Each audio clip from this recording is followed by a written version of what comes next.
Hall of Fame head coach Gary Williams joining us on the round table. 22 seasons with Maryland, won national title in 2002. Coach, first impression of the bracket now that you've had a chance to take a look at it. Well, there's always some controversy, especially this year with the #1 seed. I can see the #1 seeds, the way the committee picked them. It's a shame for Virginia because they worked hard all year, probably deserved it, not playing really well right now with Justin Anderson coming back from an injury, really not 100% yet, and so they get dropped down. But, overall, I think it's four pretty good #1 seeds. All right, speaking of #1 seeds, do you have Kentucky winning it all? Yeah, that's the easy pick, and they're going to be favored in every game they play in the tournament. So that's the easy way to go. If you want the championship team, you'd pick Kentucky filling out a bracket. But the great thing about the tournament is, and we've all seen it, one game, one time. The game I go back to was the Georgetown Villanova game in the mid-'80s, where Villanova shot 80% against a great Georgetown team, and that just happened that night. That's the way it went. And if they played 10 times, I'm pretty sure Georgetown would have won 9. And the same thing could happen this year, but the odds-on favorite is definitely Kentucky. Yeah, absolutely. Gary, let's get right to it. Let's start talking about our local teams. Maryland, they didn't look too happy when they found out that they were seeded at 4. They are now off to play Valparaiso, who they can be a sneaky, sneaky team. What do you think about this matchup? Well, I didn't like Maryland dropping to a 4. Just looking at it objectively, I don't know where that came from because of the fact they finished second in a very good league in the Big Ten and won a game in the Big Ten tournament. It wasn't like they went out and fell on their face. Michigan State took Wisconsin into overtime, a #1 seed. So I don't know how that happened. Things get juggled right down the stretch, but you have to put that behind you now. Now you have to get ready for Valparaiso and just do the best job you can. And I think Mark Turgeon will do a great job of getting the team ready to play. And you get over that. It's a slight, I think, to go to 4 when you're supposed to be a 3, but it's not that big of a deal. And you just have to win this first game and then go from there.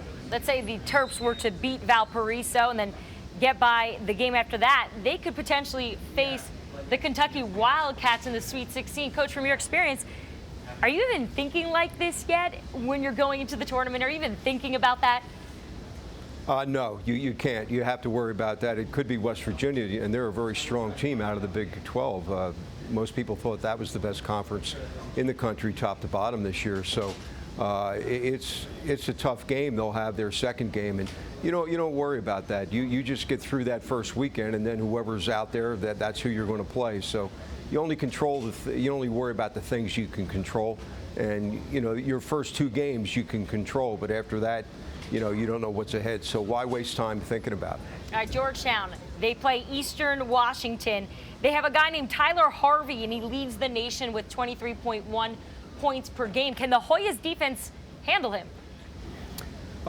Yeah, they can. They have to travel out there to play. And the other thing is Eastern Washington's a pretty good team. I know Mark Few, the coach of Gonzaga, pretty well, and he had some good things to say a couple weeks ago about Eastern Washington. So that's one of those games where you really have to sell to your team just how good they can be, because nobody around here has heard of Eastern Washington or knows much about them. So a lot of times it's easier to prepare in an NCAA tournament if you know the team you're going to play against and you respect them. And, Eastern Washington doesn't sound like, if you just listen to Eastern Washington, that doesn't sound like a good basketball team, but they are a good basketball team. All right, we got VCU. They're going to play Ohio State. Not a great team, but they've got a great point guard that could cause some problems for that VCU press. Do you think that this could be a great matchup? Yeah, and I really think that this is one of the really good matchups because Russell is a great player for Ohio State and probably a very high draft pick. But VCU, with their pressure defense, they have a way of taking guards out of games, and they'll go after Russell hard, double team him, full court press him, make him work hard and try to wear him out. And VCU is a very good second half team in games because of their ability to press and wear the other team down, wear the other guards out. And we'll see if Russell can handle that type of pressure. What do you think is going to make Virginia dangerous in this tournament? And do you think they're going to be dangerous in this tournament?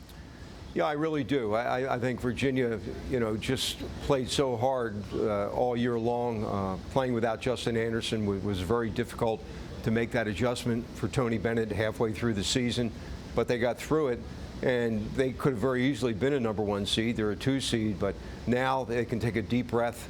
Hopefully they've got 5 or 6 days to get Justin Anderson back toward the form that he showed earlier in the year. And if that does take place, then Virginia's going to be just like they were during the year. They're going to control the tempo of games, make people really take tough shots because of their defense. And, they're good enough athletically to play any team they have to play against in the NCAA tournament. All right, finally, Coach, quick advice for those guys getting ready to enter the tournament. What's the thing that worked for you when you were in the NCAA tournament?